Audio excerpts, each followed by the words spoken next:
श्री स्वामी समर्थ. कशा आहात तुम्ही सर्व? मजेत आहात ना? मजेतच राहा, आनंदात राहा, आयुष्य आनंदात जगा, कारण की आयुष्य हे एकदाच मिळतं. आज लवकर उठली होती, 5 वाजताच माझं अंघोळ वगैरे झाली होती. म्हटलं आज सेवा लवकरच करून घ्यावी, जाग आली होती. तसं तर मी 7ला 6:30ला उठत असते, पण आज जाग आली लवकर म्हणून लवकर उठली. आणि मग 5 वाजताच माझी अंघोळ वगैरे झाली होती. म्हटलं उठल्यावर आधी चहा पिऊया आणि मगच सेवेला लागूया, कारण आता इतकी दिवसाची सवय आहे, चहा पिल्यावरच बरं वाटतं. असं माइंड सेटच झालेलं आहे की चहा पिलं की तरतरी येते आणि आता बरं वाटते, फ्रेश वाटते. त्यामुळे चहा घेतल्यावरच कोणत्याही कामाला मी सुरुवात करत असते सकाळी उठल्यावर. आज लवकर उठले म्हणून लवकर सेवा करते. कधी म्हणजे 7:30-7ला उठली, उशीर झाला तर मी दुपारची सेवा करत असते. आणि आता खूप दिवस झालं सेवाही करायला मला जरा जमल्या नाहीत माहेरी गेल्यामुळे.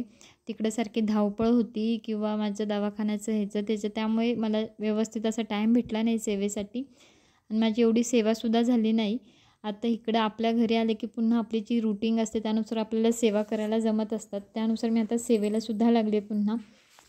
श्रीपाद श्रीवल्लभ चरित्रामृतचे एक अध्याय मी रोज वाचत असते. तो अध्याय मी वाचला आता आणि माझी जी नित्यसेवा होती तीसुद्धा केली. स्वामींचे 3 अध्याय, स्वामींचे जप, श्री सूक्त मी रोज म्हणते, रामरक्षा स्तोत्र म्हणते आणि संध्याकाळच्या टायमाला कालभैरव अष्टकम बोलत असते. तर माझे कालभैरव अष्टकम तेवढं राहिलं ते मी संध्याकाळी करणार 7-8च्या दरम्यान. आता माझी सर्व सेवा झाल्या, 7-7:15ला माझ्या सर्व सेवा करून झाल्या आणि त्यानंतर मी स्वयंपाकाला लागली. मी आहो घरी आहेत म्हणून आहोंसाठी अंड्याचं कालवण केलं आणि माझ्यासाठी चण्याचं मोड आलेलं कालवण केलं. मी जसं कालवण करत असते नेहमी, जो मसाला असतो माझा तोच मसाला वापरून फोडणी देऊन कालवण करत असते. प्रत्येक भाजीला माझा तोच मसाला असतो. सुकं खोबरं, लसूण, जिरं, कोथिंबीर असेल तर कोथिंबीर, कोथिंबीर नसेल तर खोबरं, लसूण, जिरं टाकून वाटण करून तेलात भाजून, तेलात चटणी टाकून मग काय जी भाजी असेल ती टाकते आणि फोडणी देऊन कालवण करत असते. तसंच अंड्याचं कालवणसुद्धा केलं. यावेळी आमच्या झाडाला आंबेसुद्धा लागलेत आणि आंबे इतके गोड आहेत ना, त्याचा वरचा वाण हिरवा दिसला तरी आतनं आंबे खूप गोड लागतात. आणि आरूला आंबे खूप जाम आवडतात. ती खूप आंबे खाते आंबे लागल्यापासून आणि ह्यावेळी सर्वांना आंबे खायलासुद्धा भेटलेत घरामध्ये. आणि यावेळी मी पापडसुद्धा बनवले होते. आल्यानंतर मुंबईवरून आल्यानंतर टाईम होता, म्हटलं परत आता 2 आठवड्याने पाऊस सुरू होईल, म्हटलं थोडं पापड करून घेऊया. मीही ह्यावेळी पहिल्यांदाच पापड केले. यावेळी मी उपवासाचे पापड केले, बटाटा आणि साबुदाणा मिक्स करून त्याचे पापड केले आणि बटाट्याचे चिप्ससुद्धा केले. थोडे 1 किलो 2 किलो बटाट्याचे चिप्स केले, ते एकदम सुकून खूप थोडे झाले. आणि त्यानंतर तांदळाचे पापड भरपूर केले.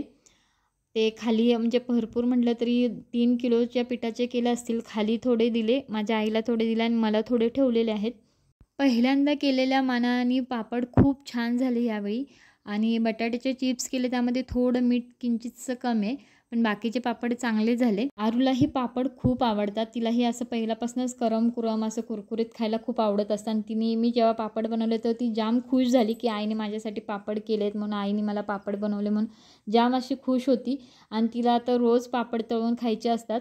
पापड झाल्यानंतर मस्तपैकी जेवलो. जेवून झाल्यानंतर आंबाही सर्वांनी खाल्ला आणि त्यानंतर आरूलाही चारलं. आरूसाठी आता सेपरेट असं तिच्यासाठी आमटी बनवत असते. आम्ही जी भाजी खात असतो तीच भाजी आरूसाठी बनवतो, पण ती सेपरेट बनवतो. पण ती सेपरेट बनवली की त्यामध्ये चटणी टाकत नाही. तिनं थोडेही तिखट खायला मागत नाही म्हणून तिच्यासाठी रोज आम्ही जे खातो ते सेपरेट बनवत असतो. आणि तीही खाऊन आता मस्तपैकी झोपले. तिला झोप पहिली पाहिजे असते. आणि आत्तासाठी श्री स्वामी समर्थ.